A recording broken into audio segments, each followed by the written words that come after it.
Here is something that sounds almost impossible to believe. The same driver, the same hands, the same brain, the same 7-time world champion can look unbeatable in one Formula One car and ordinary in another. Not because his talent changed, not because he got older overnight, but because of the specific type of machine underneath him. Lewis Hamilton is one of the clearest examples of this in the sport's history. Give him the right kind of car, and he is untouchable. Give him the wrong kind, and even his genius gets buried. And the fascinating part is that you can actually write down the specification, the exact blueprint of the machine Lewis Hamilton needs to be at his best. So that is what we are going to do. We are going to build, piece by piece, the perfect Lewis Hamilton car. And by the end, you will understand exactly why certain cars turned him into a god, and certain cars turned him into a question mark. To build this blueprint, we first have to understand the one thing every requirement flows from: Hamilton's driving style. Because a car is not good or bad in a vacuum, it is good or bad for a specific driver. And everything Hamilton needs from a car traces back to how he attacks a corner. Hamilton is an aggressive, late-braking driver. He arrives at corners carrying enormous speed, hits the brakes far later than seems sensible, and flings the car at the apex to make it rotate, to get it pointed at the exit early so he can get back on the throttle sooner than his rivals. That single-style choice dictates every requirement on the spec sheet. So, let us start writing it down. Requirement number 1, a strong, responsive front end. This is the foundation of everything, because Hamilton's entire technique depends on the front of the car biting hard the instant he turns in. When he brakes deep and throws the car at the apex, he needs the front tires to respond immediately and precisely to take the car exactly where he points it, without hesitation, without washing wide. A car with a vague, lazy front end is poison to Hamilton. It betrays his greatest weapon. He turns in expecting the car to dart toward the apex, and instead, it pushes wide, and the whole rhythm of his driving falls apart. Hamilton needs a pointy, eager front end he can trust completely. Requirement number 2, a stable but adjustable rear. This one is subtle, and it is where a lot of people misunderstand him. Hamilton does not want a nervous, unpredictable rear that is sliding everywhere on its own. What he wants is a rear that is fundamentally stable, a solid platform he can rely on, but which he can then provoke into rotation on his own terms, on corner entry, exactly when he chooses. He needs a car that gives him a safety net of stability, and then lets him override that stability with his own inputs to summon the slide he wants. Too unstable, and the car is exhausting and dangerous. Too locked down and refusing to rotate, and he cannot get the car turned. He needs the narrow middle ground, a rear he can lean on, and then unstick at will. Requirement number 3, and this is the one that has defined his entire career: a forgiving aerodynamic platform. Now let us explain what that actually means, because it is the most important line on the whole blueprint. When Hamilton brakes hard and late, the car's weight pitches violently forward, then settles back again as he releases the brakes through the corner.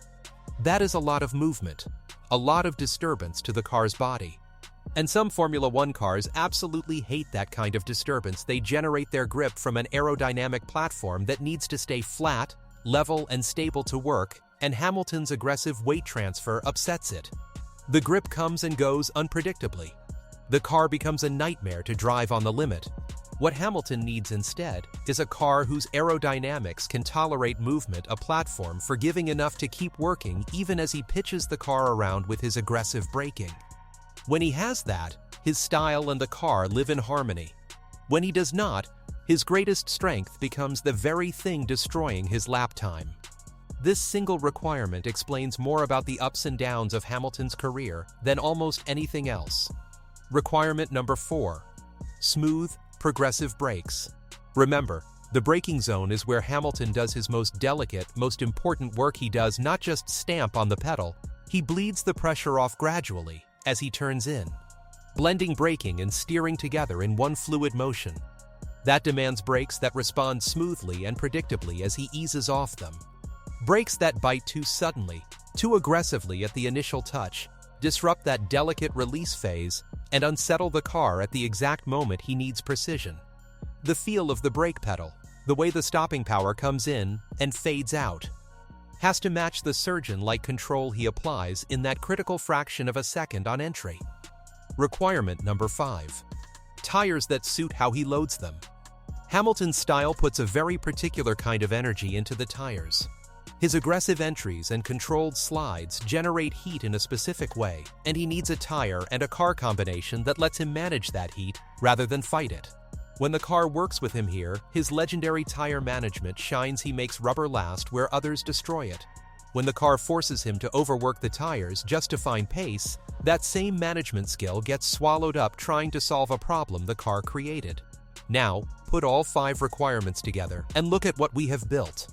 A car with a sharp, trustworthy front end. A rear that is stable but can be provoked into rotation. An aerodynamic platform forgiving enough to absorb his aggressive weight transfer.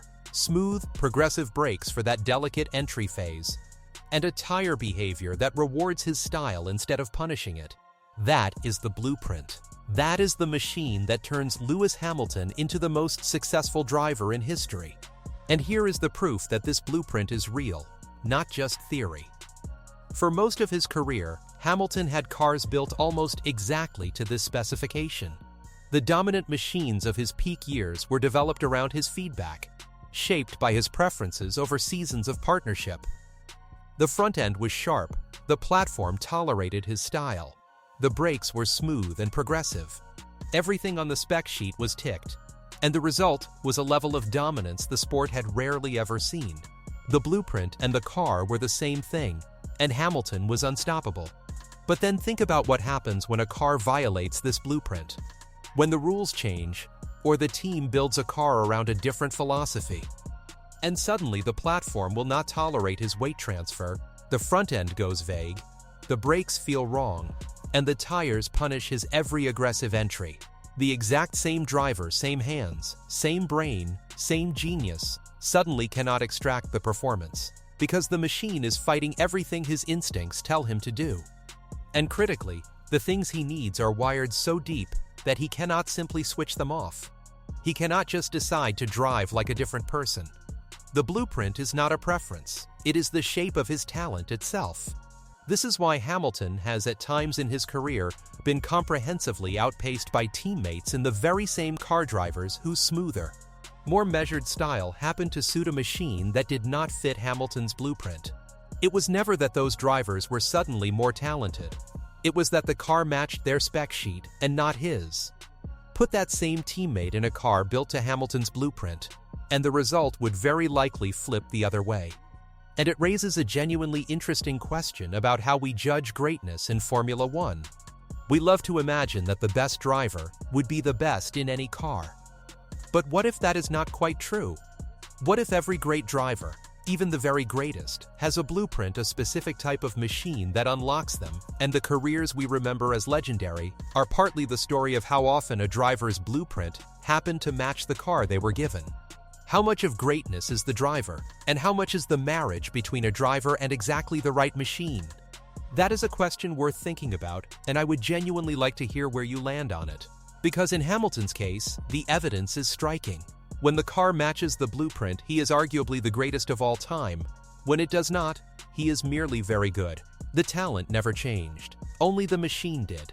And that gap between unbeatable and ordinary, opened and closed purely by the type of car beneath him, is the clearest possible proof that even the best driver in the world is only as free as his car allows him to be. So the next time someone argues that a true great should win in anything, remember the blueprint.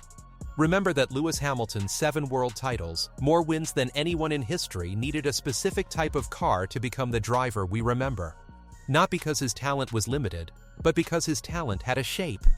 And greatness, in Formula One, has always been about finding the machine that fits it.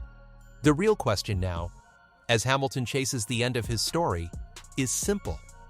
Will his next car finally match the blueprint again? Because if it does, history tells us exactly what happens next.